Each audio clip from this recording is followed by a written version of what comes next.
and welcome to the Parenting Roundabout podcast for the week of June 14th, 2021. I'm Catherine Haleko, and I'm here with Terry Morrow and Nicole Aronix, but only for a minute because we're taking a vacation this week. Not to worry, though. We'll still be bringing you a podcast episode every day. We've reached into our copious archives to bring you some recent discussions about travel, now that summer is here and we're all starting to be able to leave our homes again. Maybe, some of us. I have a gripe about road trips.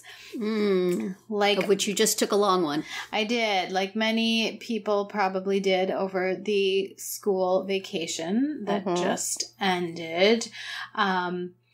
We took a long trip.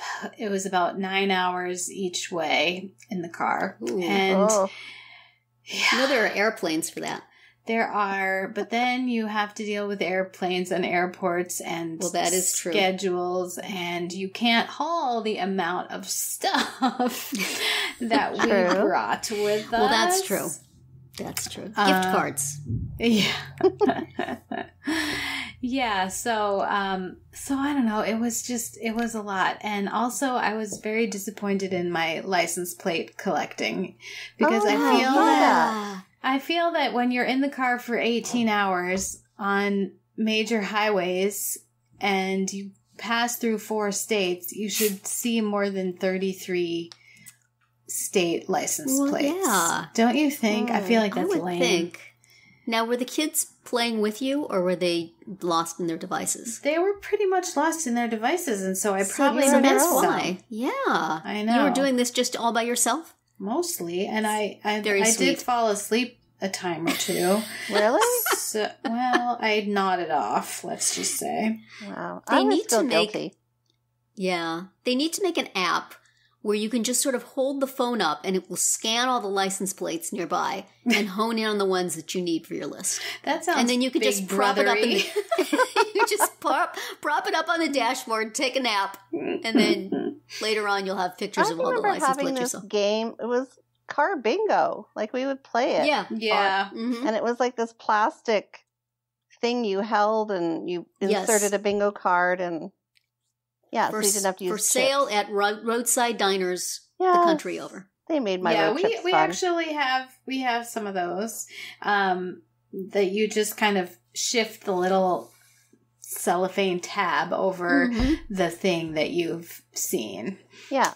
Yes. And once in a while my son pulls those out. But like I went to the library, I got 2 audiobooks to listen to, but nobody else wanted to listen to them. They all wanted to be on their own device. And, when I could have insisted on the audiobooks when I was driving, but I wasn't driving the whole time. So, and then I wouldn't have been able to hear the whole thing. You know how that goes.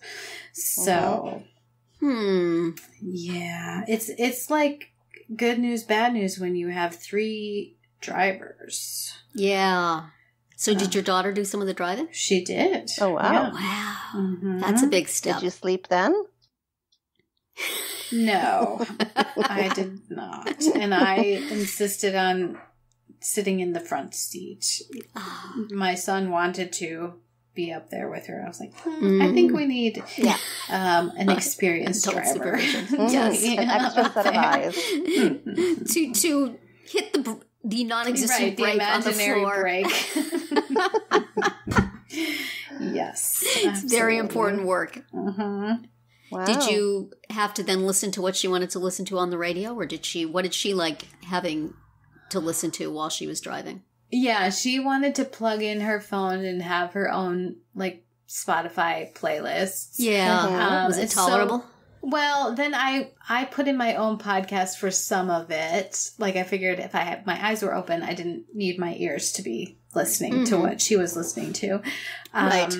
But then she has a Spotify playlist that's like sort of modern Broadway. Like it has Oh, wow. it has Hamilton, and then it also has the mixtapes and the Hamil drops, and it had some Dear Evan Hansen in there. Dear Evan, yep, and The Greatest Showman, a lot of Greatest Showman, stuff like that. So that was a pretty good one. Yeah, that's good. So, I think I've seen that. I might have seen that playlist somewhere. Yeah, I don't know what the name of it is. I should find out. But Man, you would not want a road trip with my kids or my husband. What do they listen to? Oh, you don't want to know. It's all a bunch of stuff that I'm sure you would not be impressed with. Well, keep you awake though, right? It's just all this alternative stuff, and you know, my daughter has this kind of, we call it emo music, which is so bad and so derogatory. That's bad for driving, though, isn't it? Pardon? It's like, isn't that a little too mellow for driving? Well, that's what I always say, and she's like, "No, it pumps me up." I'm like, "Uh-oh." Yeah.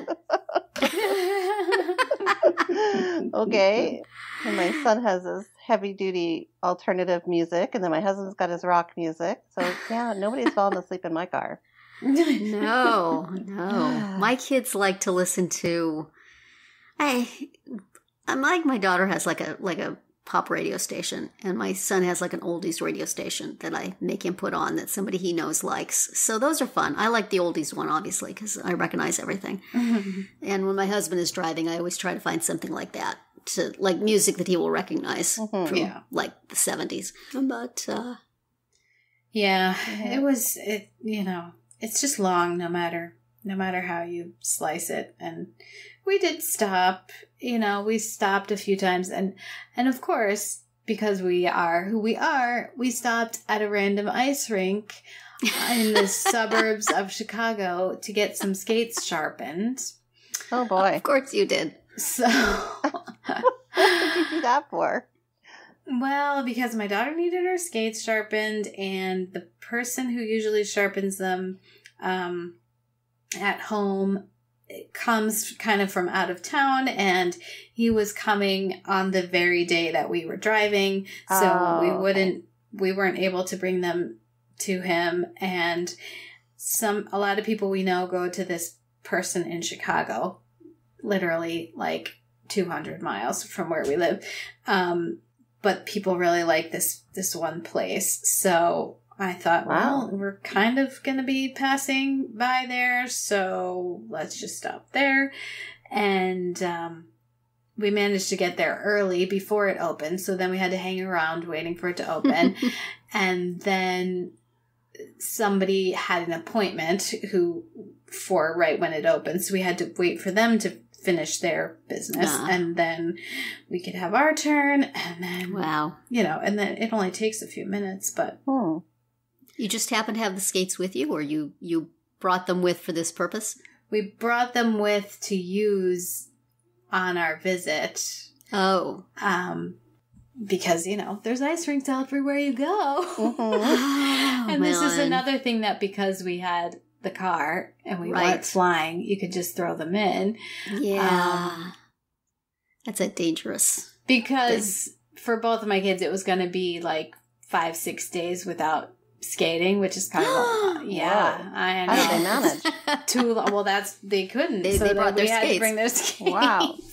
Poetry. So that was our fun day twice. The first time we did not stop at the ice rink, but and also I believe I have complained on this podcast once before about the lameness of the food offerings at the rest stops in the state of Indiana. Really? Like Ohio, they have Panera and Starbucks. What? And yes. And Illinois, they have some pretty decent ones. Indiana, which is right when we need to eat, it's gas stations, literally, like convenience stores. That's not it. restaurants. So wait, are you talking about, what do you say when you mean like a rest stop? Like, is that like where you pull off over the side of the road and people are parked and get out and use the bathrooms? Not the ones that are only like bathrooms and vending machines. The ones where it's like a gas station and they usually have a couple of different fast food and that kind of thing. Okay. I don't know if they have those in California. I'm thinking that they don't. We have them in New Jersey, like on the I think it's because they don't have pay highways there. It's like here you're on a toll road, so you stay on it for a really long time, and so they have these every so often. There'll be a place where you can just sort of get off, and there's 2 or 3 fast food selections and bathrooms and gas station. All in one spot. But you're not actually getting off the highway. It's just sort of like a little, ramp off, ramp back on. Right. So you don't get off, pay the toll, go to the McDonald's, and then have to get back on the highway, etc. I think it's a toll road thing. Yeah, I think you're right. Yeah, here in New Jersey, they have Starbucks at some of them. I And haven't they have seen that. usually I've 2 or 3. seen it where they have food trucks, but not like restaurants. No, these are actually, there'll be a big building, and within the big building, there'll be, it's like sort of like a mall food court, except, Okay. Maybe you know 2 or 3 different places. They have them in Toronto. Maybe it's an East Coast thing. Maybe. I think it's just so that you don't have to get off the toll road. Yeah. Huh. They have to provide sustenance and have to provide input and outgo periodically for people who want to stay on the road and not have to go through all the whole toll apparatus. Right. So, well, that's disappointing. What is it about Indiana? I don't know. What do they got against travelers? I don't know. Is it like Vermont where there's no fast food restaurants at all? I don't get it. I mean, the gas station sells like sandwiches and whatever. Yeah, gas station sandwich. That's appetizing. I know. I know. Well, you need to just like stock up on fast food in the state before it and just keep it warm. Have like a little big, cooler with a heating tray in the bottom and just put your hamburgers there for when you're ready to eat them. I'm sure that would be delicious. We'll have to do that next time. If there is a next time. If you can find some room for it with all the skates and gifts. All the skates and the Christmas gifts and the audiobooks, CD collections that you're not using. That's it for today's Parenting Roundabout Throwback Travel Talk. Tune in tomorrow for another fun episode. And remember that we'll have brand new episodes for you next week.